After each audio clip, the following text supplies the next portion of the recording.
Hello good morning साथीहरू।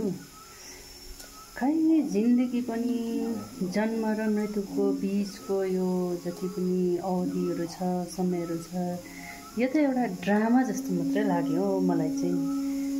किनभने एउटा नाटक ड्रामा है।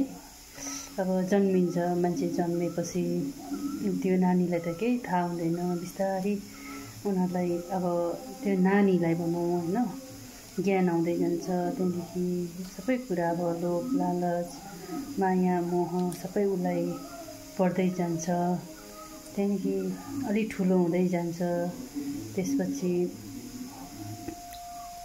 अब के भनौँ, सबै कुरा यही संसारको सृष्टिकर्ताले नै गर्नुभएको हो हुनु चाहिँ। अन्त यही संसारको माया मोहमा फसेर है लोभ लालच पनि बढ्दै जान्छ र अलि ठुलो हुन्छ, बिहा गर्छ। त्यहाँदेखि तेरो र मेरो भन्ने छुट्टिन्छ।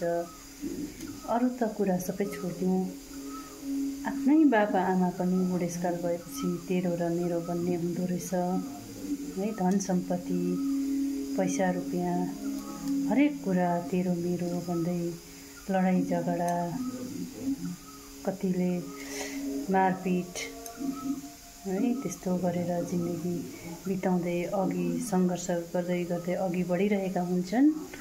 र एक दिन एउटा यस्तो दिन आउँछ जुन चाहिँ आफूले चाहिँ अब सोचेको पनि हुँदैन।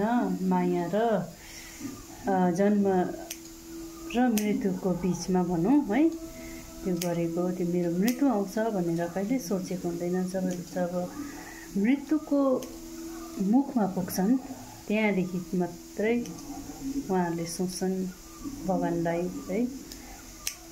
त्यसैले गर्दा दाजुभाइ दिदीबहिनी साथीहरू, हामीले समय आउँदै सबैलाई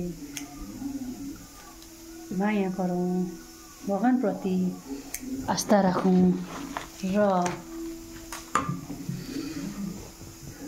हरेक एकजनालाई आफू जस्तै सम्झेर सबैलाई माया गरौँ, रिस राग छोडौँ होइन। सबैले एकाअर्कालाई अब मिलेर माया गरेर बस्यौँ भने त यो संसारै एकदम राम्रो भएर जान्छ, पिसफुल भएर जान्छ। मलाई चाहिँ त्यस्तो लाग्यो। जिन्दगी भनेको के पनि होइन रहेछ।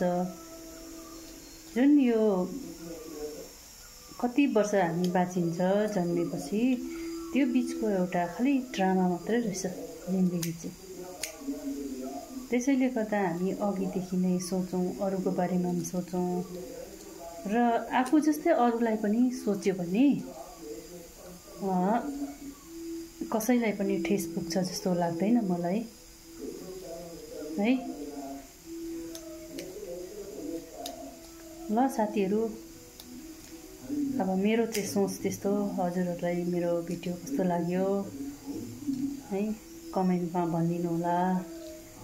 Thank you so much.